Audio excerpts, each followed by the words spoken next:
All right, so the January shows continue to deliver.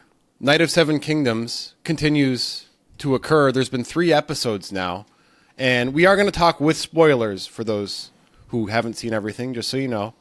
But I got to say, they really did a dump out in the first episode, and they really did a monster hog in the second episode, didn't they? That was some serious old man penis right there. Oh. Yeah. I mean, I think what that is in the second episode, it's his memory of the knight who he, thinks better of than really was. So he actually got treated poorly, but he thinks of him as treating him well, and so he thinks of him as having like a 2-foot cock. But it didn't really, I think that's what it is. But it was kind of a surprising moment. I was like, that's a prosthetic, right? Yeah. Like, I hope so, because otherwise I feel bad for myself. Yeah. For yourself. Moments. I was wondering, there could be a lot of different parties you could have felt bad for there. Well, yeah, sure. That's true. The people that he has done things with. Anyway, so we've seen episodes 2 and 3. We're going to talk about that. Jonathan, I know that you and I both liked the first episode. Do you think it continued to deliver in a way that you're happy with? And I just want to reiterate, Grant said there are spoilers. There's a big spoiler that happens in episode 3. So if you haven't seen episode 3 and you don't want to be spoiled, this is the time to stop listening. Come back later. Watch that episode first. Or decide you don't care and it's fine, which is okay too. I think it's gotten better. Mm-hmm. I think each episode has actually gotten better, which surprised me. Episode 1 was like charming and sweet and felt like high quality. Episode 2 is one of those things where nothing really happens very much. Like, he walks around, he makes a request to like be allowed to fight, doesn't get to fight. They're like, after a long time, they're like, oh, okay, I guess you can. That's like the entire episode, and yet I was really in it. I cared. They make it so I care about these characters in ways that I don't care about any of the Starfleet Academy characters, as by an exponential amount. The gulf is massive. Right, and that's true. And so caring about Dunk and Egg, both, to the degree that I do, makes everything feel like there's stakes, even though these are often very low-stakes moments. Like, the entire show, I would say through almost all 3 episodes are low-stakes moments until we get to near the end of episode 3, where suddenly the stakes ramp up for at least a moment, like really big. But really, no one's ever in any jeopardy until there's like 5 minutes to go in episode 3 or 2 minutes to go in episode 3 of any kind, right? And yet, I find myself caring more, laughing at all the little jokes, finding all the little interplay. They're talking about the lyrics of the song with the girl with 3 fingers and Alice, and was that really her name? And these are in some ways meaningless things, but it feels like we're getting a window into their relationship and learning about each other and how they are with each other. And because I care about them, I care about that, and it matters, and it's done. It doesn't feel overwrought, and it doesn't feel like they're making them say things that they wouldn't necessarily say or do it in ways that they wouldn't necessarily do to serve the plot, which I feel happens all the time in these kinds of shows, and I dislike greatly. I'm always like, no one would ever say that. No one would ever act like that, but I understand they feel they need to do it this way because they can't think of a better way to get from A to B, right? And this show feels like it effortlessly moves from A to B. Wherever it needs and wants its characters to be, it gets us there with calm and deliberateness. I really, I'm enjoying it more and more. I'm super excited about this show. This show is zooming up the presumed charts for 2026 for me in terms of where it's going to end up on my top shows. Yeah, like the I would have guessed. Esteemed it's a big Levy deal. chart. Yeah.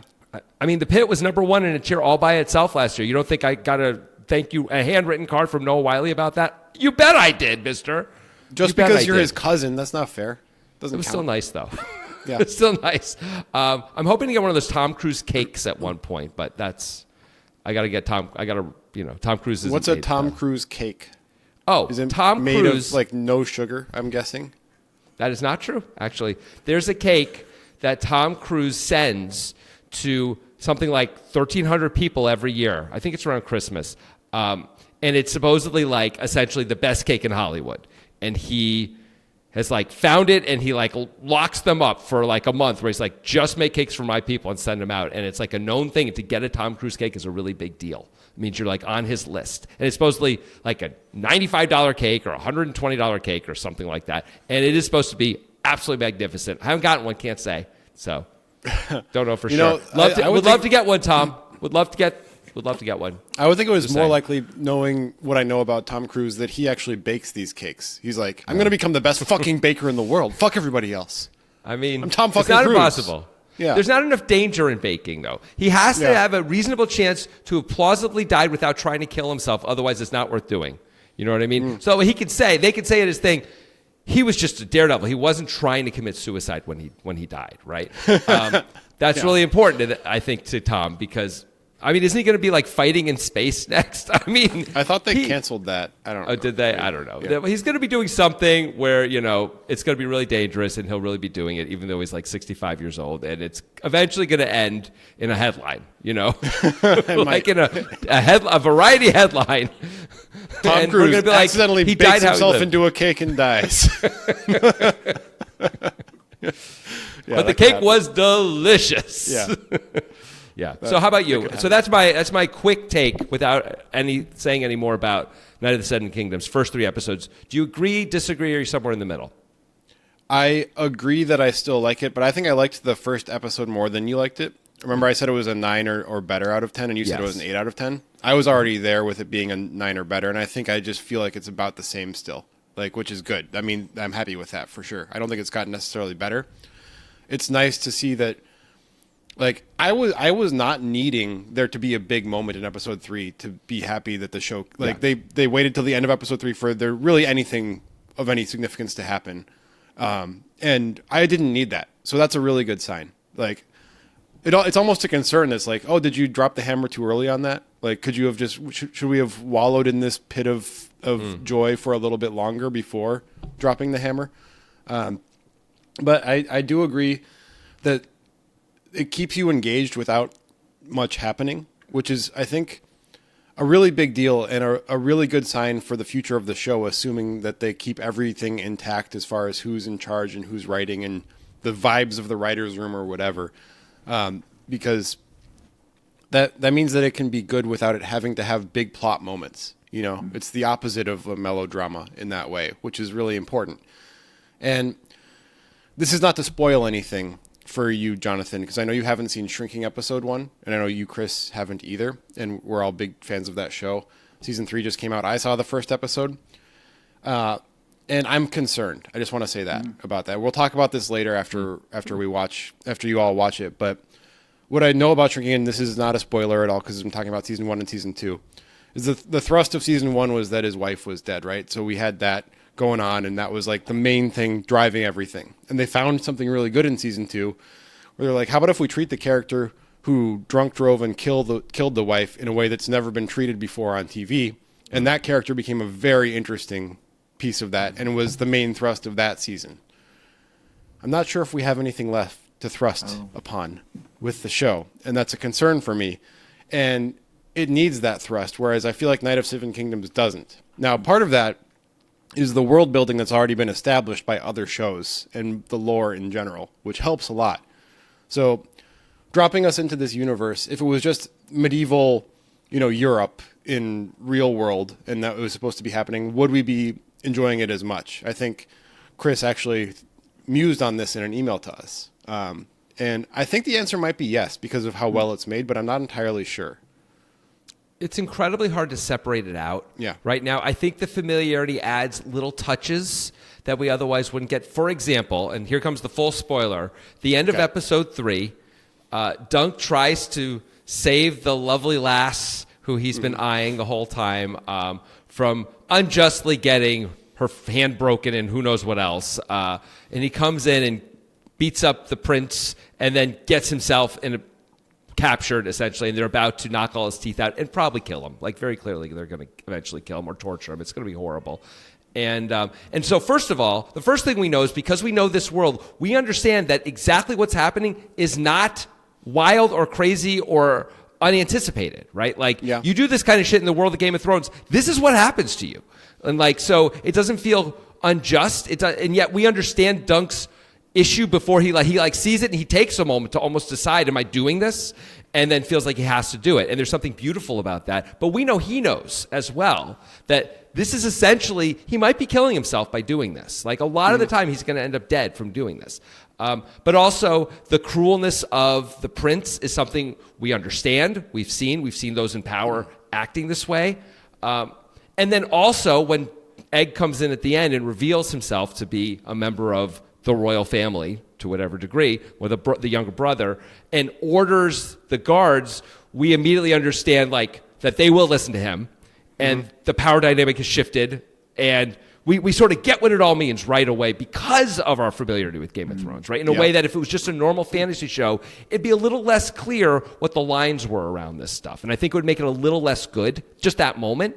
But overall, I agree with you. I think if this was just a night instead of a Night of the Seven Kingdoms, it was just called A Night, I would still be really loving this show, really excited about this show, and continuing to trust HBO and I guess George R. R. Martin with where we're going here, because it just feels like we're in the best possible hands with these guys. Like they're so comfortable, like they know they can take their time. And when I contrast this to House of the Dragon, which if you watch the way the public reacts to House of the Dragon episodes, when there's big dragon fights, they love the episode. And when there aren't, it's a lot of like, it was a little off this week. Or so like the season ended on not a big dragon fight. And everyone's like, oh, it's kind of a disappointing season. But 2 episodes before was a huge dragon fight. And they're like, this is one of the best shows of the year. And it's sort of like the schizophrenic. If there's big action, we love it. And if not, or big moments or big action, otherwise it's not enough because it's supposed to be this epic tale all the time. And it's hard to do epic every single episode. You really can't.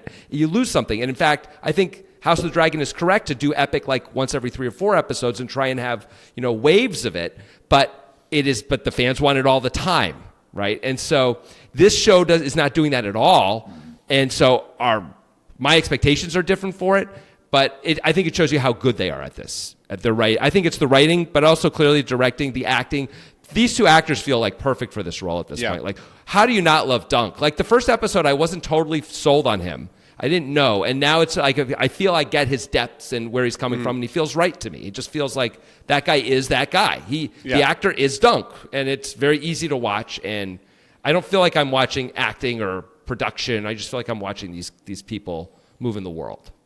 Yeah, it's good that it's not like a famous actor, I think, that we've seen in other things. I think it helps a lot. Yeah. And that's the case in a lot of shows and movies where like it does better when the actor is not somebody that we associate with other roles. Unless it's Daniel Day-Lewis, because he immediately melds into the role and you never knew it was Daniel Day-Lewis a second after he began. But, he's essentially an acting god and is special. I think it's going to be interesting to see how they handle now having had a big moment and a big reveal, and now the stakes have changed, and if it will remain the same vibe in the show or if it will change, and if the new vibe will also feel as good and be as fun to watch, or if it will be different. I think that it's kind of a big inflection point for them. George R. R. Martin has written many Dunk and Egg stories. I think he has a book of short stories with it, I believe. I know he also gave the showrunners an extra like 18 stories or something that he never published. So he has there's a whole through line with these 2 characters, and I don't know anything about that through line at all. Like this was a huge surprise to me that Egg was royalty. It was very exciting to see. Yeah, that me too. I had no idea. Yeah. And you sort of backfill it in your head a little bit of like, oh, so what is he doing and why is he doing there's a scene earlier on where a knight sort of is a little bit of a threat to Egg for a second when it's just Egg and the horse as he's training the horse, and Egg does not reveal himself to be anything other than a squire, and it feels like he's sort of really wants to know what it's like to be without, to not be this pampered person. I don't know yet. We're going to find out, but it feels like that, and he's sort of not willing to reveal himself except in the most dire of circumstances, which we finally get to, where Dunk is about to lose all of his teeth and probably die. And so then he immediately reveals himself. And it's a very exciting show. This and The Pit, both made by HBO, by the way, feel like the 2 best shows currently on TV. And maybe are going to be 2 of the best shows of the year. The Pit's got a great chance to be. And this show feels like it's top 5 in the run-in, maybe higher. This is very exciting for me. Chris, you've seen the first 2 episodes. Where are you with this show? I mean, I've loved it. I loved the change of pace that it felt like you were just you were just living in a moment rather than this huge ecosystem with all the moving parts. And I loved what they did, the kind of slow burn that they did with this. It just felt like you were being just pulled in, and like you've just mentioned a bunch of times, I was never bored. I was never like, come on, get to it. I was like, I'm in this, and I've loved it so far. I have a question. I don't know if you guys know lore on Game of Thrones very well. I mean, like, I've watched the shows to some extent, most of the shows, but I don't know like all of the in-depth shit. I'm not like a big nerd of Game of Thrones. Like, so there's the nice Targaryen who's more featured in episode 2. Like, there's like, he's like the highest level Targaryen who's there in that tournament area. You know what I'm talking about, Jonathan? Baelor? Okay. The nice one. Right. Yeah, the one who's nice to him when he like goes and talks to them about trying to be in the tournament. There's the one who's a dick whose sons are missing. He's friendly, and he's like, yes, I remember him. Yeah, that. Yeah. He's like, and you know, cool guy. And the lore supports that, right? There's like, one Targaryen is a great ruler, and the next Targaryen will burn everybody to the ground, is like the lore of Game of Thrones, right? Because they have this high variability of their temperaments. But is that the Baelor from the Sept of Baelor in King's Landing? Is that guy? Do we know? Or is he named after that guy? That's my question. I want to know. I don't think we know. This is like 100 years before Game of Thrones, but that could still be that Baelor. Yeah. It absolutely could be. Targaryens were in charge for a long time. I think they were right. They were the royalty, so it's very possible that it may be his sept. Yeah. But I don't know if we know that. Okay. I was just curious if you guys I would guess it probably is, because it seems like you could have named him anything, and this would just be weird not to name it, to have the name be like that. But people on royal tracks are often named after previous royalty. That's true. And George R. R. Martin does really complicated stuff. Yeah. As opposed to the Hunger Games. By the way, huge Hunger Games fan, read all the books, love them all. But like in the Ballad of Songbirds and Snakes, which is the 4th Hunger Games book, and the prequel, which is showing you how President Snow becomes sort of who he is and evil as a kid. It's really great, by the way. But there's a point when they're like, oh, what's this flower? And like, oh, it's named Katniss. And it's like, oh my God, that's the name of the character from 75 years later. Like, that has nothing to do with anything. There's no meaning to that, but they like do that as like weird fan servicey moments so we can be like, but there's none of that. You just get annoyed. Like, it doesn't feel like the show does any of that. Like, if that's a Sept of Baelor, right? But if that's a Sept of Baelor, that's like, it's because it's the through line. Like, he was like, it's not like weird to have him there, and he's a real character. It isn't just a throwaway moment, as opposed to even like Starfleet Academy, where they're like, hey, it's the James T. Kirk cafeteria, welcome, and it's like, I mean, fuck you, right? That's how I feel when I see that kind of stuff. How many times have you watched the first couple episodes of Starfleet Academy now? 5 or 6 times? Three times each. Yeah. They get better upon not watching them. Well, once you don't watch it, you realize how much better it was to spend the time not watching it, and it's great. I wanted to see if it kept getting better every time I didn't watch it, so I'd watch it again to see if then the not watching it made it better, and it did. My life improved each time. So I'm actually thinking, when you have like a hot needle and you put it on your skin, and then you take it off, and you're like, oh, it's better when it's off. That's awesome. Let's try that again. Yeah. Right. This is, I think, like, I may have discovered, everyone's been like trying to like discover the secret to happiness, true lifelong contentedness and peacefulness in your life. I think I've actually discovered it. Just keep watching this show and then stop watching the show. And those times when you're not watching it, it's like an extended contentedness period. They're like, I don't have to watch that. This is incredible. Nothing can hurt me, man. And you walk around like that. Yeah. So I would say that. I will also say, I think the hatred for Starfleet Academy is pretty widespread. I have a really good friend who I saw this weekend who's a huge Star Trek guy. And he hates the show. Hates it with a passion, talking about how bad the writing is, and he made it through episode 1 and refuses to even keep watching. He disliked it so much. Like you, actually. Yeah. Grant. And I was like, oh man, you got to watch episode 2. It's worse. It's so much worse. You have to watch it. I don't think he's going to, but But anyway, 97 Kingdoms is the shit. I think so. That's I guess we recommend say. it so far through 3 episodes. A strong recommend. Right now, it's the clear second best show running, right? Yeah. Behind the pit, which is which for I me, have no the idea clear about because number my one. wife has required us to wait until the entire season is finished. So we Oh can my binge it. God, that's so long from now. That's like 2.5, 3 months from now. But it's something that I get to have in the old holster for later. Yeah. Get to be excited about it. I'll just say this, and this is in no way, no spoilers of any kind. The first 2 episodes of The Pit were like pretty good and felt like we were getting back on track. And then episode 3 for me was like fully there, like the same way I felt watching season 1, I felt watching by episode 3. So I was like, all right, good. We just needed, because there were like new characters. It's like, things have changed a little bit. So it's like finding your way, they're finding their way. And then it felt like, boom, now we're all the way back. So it's still got it. They still got it for sure. All right. Jonathan, since you've watched both those episodes, if Night of the Seven Kingdoms keeps going on its sort of trajectory, like it keeps impressing us and whatever, does it get into that celestial tier of The Pit, or is The Pit still so much more of a quality show that it just can't possibly rise to that? It's going to have to keep moving at this pace, which seems almost impossible to me. Meaning, like, for me, it's gotten better every episode. If by episode 8 it has continued to get better every episode, by the time we had episode 8, we might be there. But I don't expect that to happen. I would be thrilled if it stays anywhere close to the quality it's been. It's unfair to ask it to be better than what it's been. Like, if it can stay at this quality, I would love to watch the show every year for a number of years, and just be really happy with it, which I think is the plan, by the way.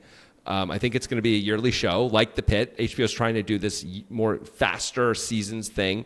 And this is like the perfect show for that, where you probably don't have to do a huge amount of catching up every time. Like, with freaking House of the Dragon, there's so many characters and houses and political maneuverings. You really need to like watch like a 15-minute video to be like, all right, where are we exactly? Like, even right now, I could tell you where we are from season 2 before season 3, but only kind of. If you just drop some characters in, and I'm supposed to tell you which side they're on, I'm not sure I could do it. But I feel like with Dunk and Egg, it's a much smaller world we're in, a much more intimate world where you can just sort of slide right in quickly and easily, which sounds good to me. Yeah, no, I agree. And I haven't seen The Pit season 2, obviously, but assuming season 2 is the equivalent of season 1 in quality, then I would say Night of Seven Kingdoms will find it very difficult to reach that tier. I've said before, I'll say it again. The Pit, I think, is my favorite piece of media that's not a movie. My favorite like TV show since Better Call Saul ended. So that's a pretty long gap. So it's going to be hard to get there. But it's a tier below. I wouldn't say it's 2 tiers below. I think it's 1 tier below. Right. I agree. Like, it could end up being the second best show of the year. Like, it's just turned February, but it still could be the second best show of the year when all is said and done because it's so good. There's a lot of shows to come, though. And, I mean, I guess I hope it isn't the second best show of the year. I hope it's like, the 8th best show of the year or something because that'll just show us what a great year it's going to ultimately be. Something could come out of nowhere like The Pit did last year, right? Like that. The Pit Right. was Or not on Paradise. anybody's radar, and then all of a sudden, like when I started watching The Pit season 1, it was just like featured on HBO. I was looking for something to watch. I was like, I'll give that a shot. I gave it a 1 episode shot, and I was like, okay, I'll watch episode 2. Okay, I'll watch episode fucking 3. Yeah, let's go. Like it really snuck up on me. So I mean, I had three things like that last year. The Pit was, of course, one of them, but also Paradise was one, and Adolescence was another for me. All 3 of them really unexpected shows that I didn't think I had any interest in watching, and then ended up, falling in love with, and all in my top 10 of last year, and I'm excited to see more. I gotta chip away at the work. I got a bigger play to rehearse. I gotta live today like I'm in the race. Show the world I know my own worth. Heavyweight to burden, I persevere. Been persevering since birth. Fight for what we deserve until we reunite Mother Earth. We're rewriting the rule book, rewiring our brains. Deep dive in the framework, yeah, we can be the change. Future's ours to claim if we grab it by the reins. Break the chain, we're gonna make it rain. We did not come to